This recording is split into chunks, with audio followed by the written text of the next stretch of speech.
Hey there, welcome back. It's Reverend Sully, Eric O'Sullivan, ordained on the internet. The caveat, as always, live long and prosper. And infinite diversity is infinite combinations. And id plebnista, we the people. It applies for the yangs and the kongs, or it doesn't matter at all. And that's the caveat. No, this is my Star Trek show, and where I get to show off my Eaglemoss models, and I have a good time doing it. And thank you for tuning in. If you're a Star Trek fan, that means you could be tuned into me right now. I have 13 and counting Eaglemoss models. They're not toys yet. Gosh, they would make great toys. I would have loved to have had all of these as a kid, but I'm grateful that I'm an adult and I'm a collector, and these things make me happy just to look at them. It just gives me a smile, and it's really nice to be a geek, and to and today's Starfleet star vessel is well, she speaks for herself. It's the Enterprise D.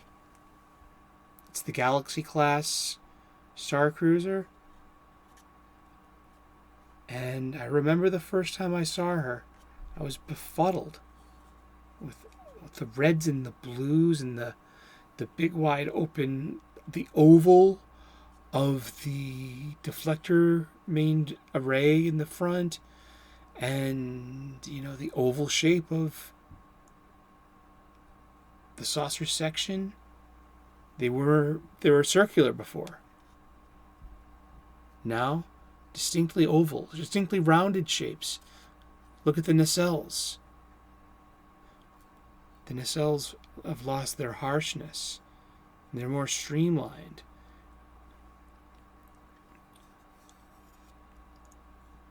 The neck isn't as thin, and it's the first. Come on, you got this. I'm gonna focus in on this real quick, okay? There we go. That's beautiful. I love the attention to detail of these Eaglemoss. You see everything. They're really great detail. That's the impulse engines, the shuttle bays. Hi there.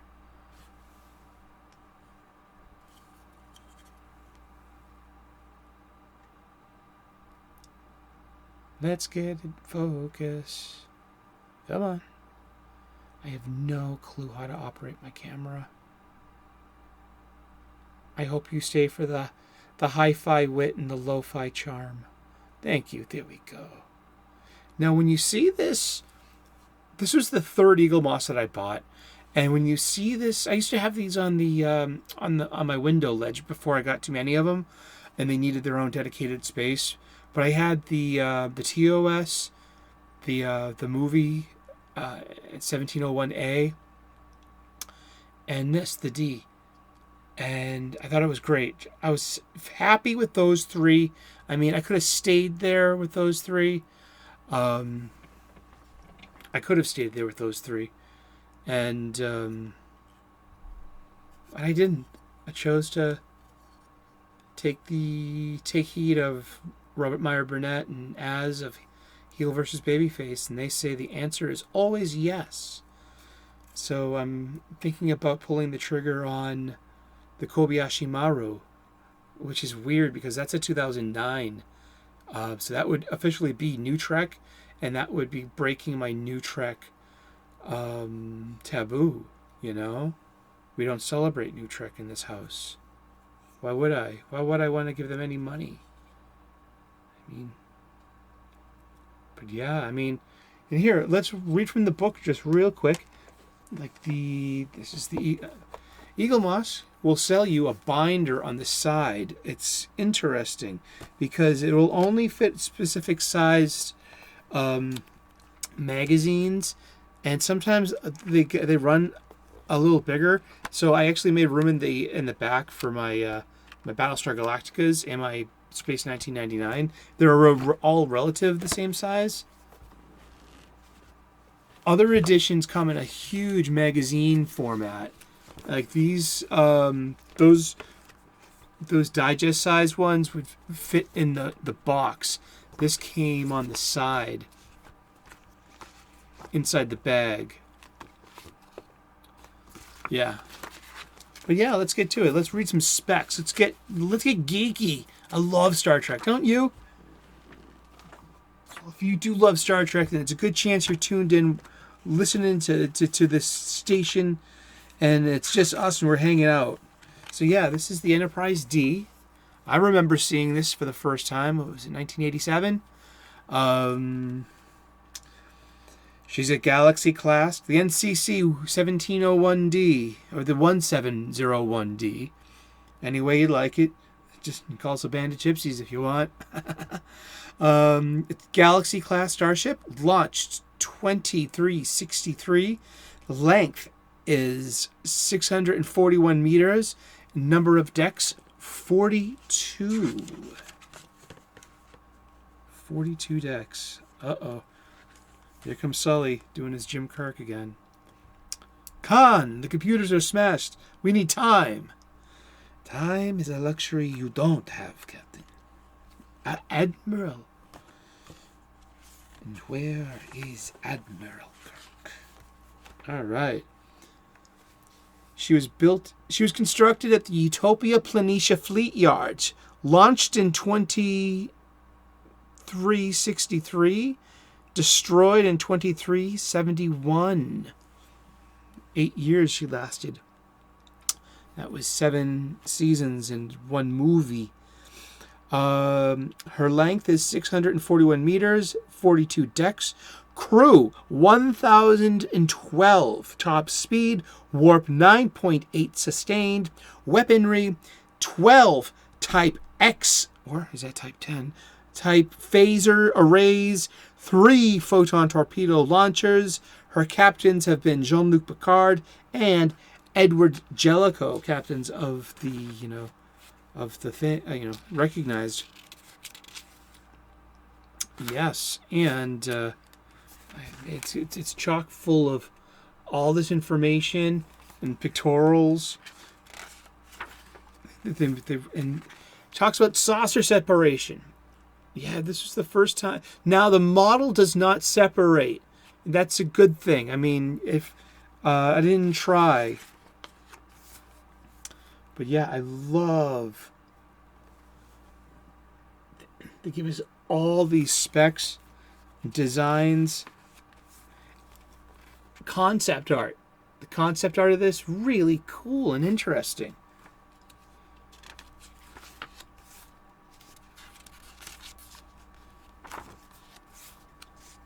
And production notes too. Yeah, and that's about it. And at the end of it, they'll show you a whole bunch of ones you can buy.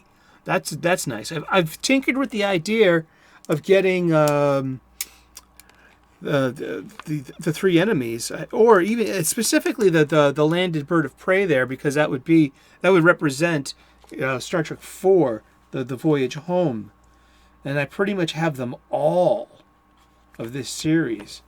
All of them that are before 2009. Oh yeah, the other Eaglemoss would be the U.S.S. Bozeman, who was in 1 episode of Next Generation, and it was it was used over and over again. There was a time rift, and the Enterprise kept crashing into the U.S.S. Bozeman as it came out of the time rift, and then the causal chain was broken. Both Starfleet ships fly away by the end, and but yeah, they had the U.S.S. Bozeman, which was really interesting. But it's a Secret Outhouse, bad reboot era Starfleet vessel, and it's not the Starfleet Online vessel. Which I think they all look great, but oddly they look like athletic sneakers. seriously, like they got 4 nacelles and they got a reinforced heel, and there's a limited edition, and they all look like out of the box athletic sneakers, like all basketball shoes, or or just like with the blues and the oranges and the different oblong shapes of the saucer sections, and no necks. And it's like a Steve Martin joke, I like a girl with a no neck. She's just shoulders and head. That's an old Steve Martin joke. Yeah. Keep grinding. Yep, keep grinding, as they say. And I'm going to keep grinding, too. Rockin' Morning Blend. Really good stuff. I'll leave a link in the description, and you can get yourself some of this awesome coffee. Dell's coffee. I got a playlist about hanging out with them and brewing some, roasting this very cuppa, from green beans to its aromatic after. And then with the Next Generation, we were introduced to Captain Jean-Luc Picard, where he would say, "Coffee, morning, rockin' blend, Dell's." No, he said tea, Earl Grey, hot. And the replicators, and the holodeck, and Worf being of like two cultures. He was like, I remember this old joke that Mike Myers, the comedian from Saturday Night Live and the Wayne's World movies fame, he's talking about his dad, who was moved from Scotland to Canada, and he said there's nothing more Scottish than an expat living in Canada, and so there's nothing more Klingon than Worf trying to learn and be who he is as a culture and as a person, how he identifies with being Klingon, and also, but yet raised by the Roshenkos and raised on Earth and human, and it's kind of maybe even a spin on Enemy Mine. It was this really good early 80s sci-fi movie with Louis Gossett Jr. and Dennis Quaid. Or just being raised by your enemy in a way. But the Roshenkos were such great characters and gave depth to these characters in their arcs. And Worf was just introduced us to Worf. Worf might be my favorite character then, since I'm talking about him so much. I like Picard. I like because he's bald and you made it look good. So do I. I even liked, Wesley to an extent too. I liked my favorite one was the Covert Star maneuver at the Academy, because I loved the Academy uniforms, and we were introduced to two other characters. One would come back for the Lower Decks episode, the Bajoran girl, and the other one was Ensign Locarno, who would get recycled and come back as Tom Paris. He was basically almost the same character. And but this was interesting. And underneath here, I don't know if there is an outlet. Maybe it's right here at the most. I didn't even see it in the schematics, but I know that there's something unused. It's called the Captain's Yacht, and the Captain's Yacht is docked under 10 forward. I believe 10 forward is right above the hull marking, and that's the view from the restaurant. You know what I mean? And deck 10, and but yeah, I mean, it was never used, but the Captain's Yacht was designed into the Galaxy class starship, and so this has been just us hanging out, geeking out, being Star Trek fans together about the U.S.S. Enterprise, NCC-1701-D of Star Trek The Next Generation. And this ship grew on me. I really did not like her design at first, but over time, I really began to appreciate it. Also, the whole, city and space aspect about like the evolution of the military, that you're allowed to bring your family with you, and they're explorers, and this really carried the torch, especially with Gene Roddenberry's direct involvement at the beginning of the show, and for the it just eventually the shows all got mired down in war and adventure. But before that, this was a source of powerful allegory and this was the stage and of where it came from. If we think that noir is a genre and a style, one of the conventions of noir is that the city or the background of the town is just as much as a mood and a character as is anything else in the movie. So would this make the Enterprise D one of our characters? I think so. With her Jeffrey tubes and and the inertial dampeners and the shuttle bays and the phaser banks and the holodecks and the stellar cartography room that was new for generations, and in the saucer section separation, and a really well, and thank you to the Okudas for this really well designed world. All the display pads, all the displays on the walls and of the instrument panels, and what a wonderful world to live in and to be part of, to use your imagination and to watch. I have it right here.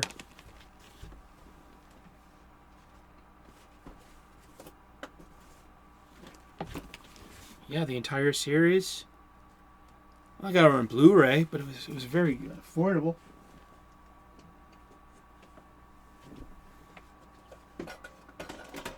I also have all the movies too. I'll be doing a grand 735 watch. I have all the components.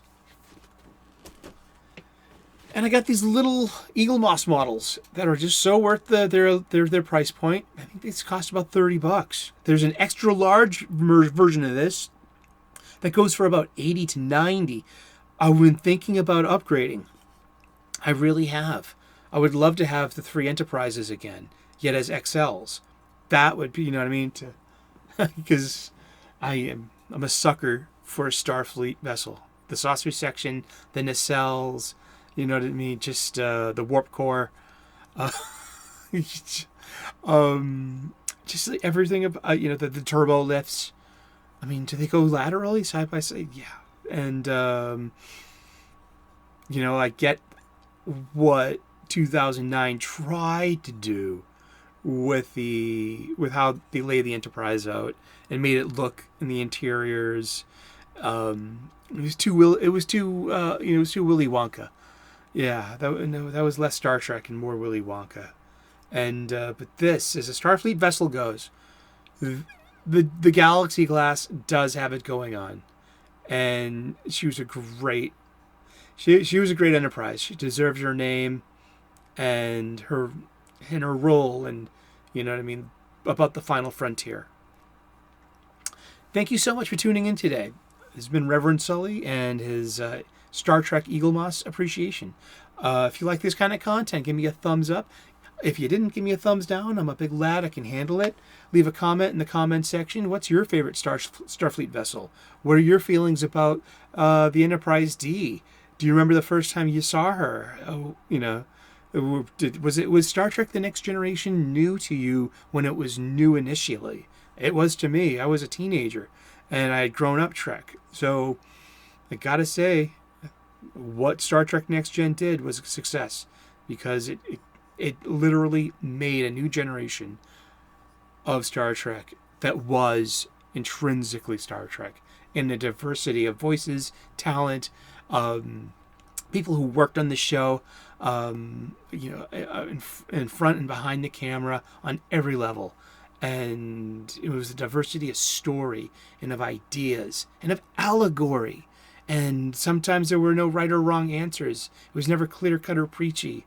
It was just, it gave you, that's what made it macabre, because sometimes the answers were unsettling, and Star Trek was a great place for this. And hopefully it can be again one day. So thank you so much for tuning in, and hopefully one day I'll earn your subscription. I make content, daily content, and hopefully I can be part of your YouTube day. Well, thank you so much for tuning in, and live long and prosper. In infinite diversity is infinite combination. And remember, Id Plebnista. Id Plebnista is from Season 2, Episode 23, The Omega Glory of the original series, where Kirk and company find an alternate Earth where it's post-apocalyptic. And they live by the holy words, Id Plebnista, but they didn't hear it right. So Kirk tells them, it's we, the people. We, the people. It's the opening lines of the U.S.S. of the U.S. Constitution. And we, the people, in order to form a more perfect union, establish justice, proclaim domestic tranquility, provide for the common defense, promote the general welfare, and ensure the blessings of our to ordain and establish. That's how I remembered it. Yeah, it was the Schoolhouse Rock version, but it's the preamble of the United States Constitution. And in the two parties that were fighting, the Yangs and the Khans, the Yankees and the Communists, he says it applies to both, or it doesn't matter. It applies to everyone, we the people, Id Plebnista. Star Trek is for all fans, and it needs to be, and it will be, and it will always have been, and therefore it will always will be. And the new version, we can take it or leave it. And thank you so much for tuning in. Cheers.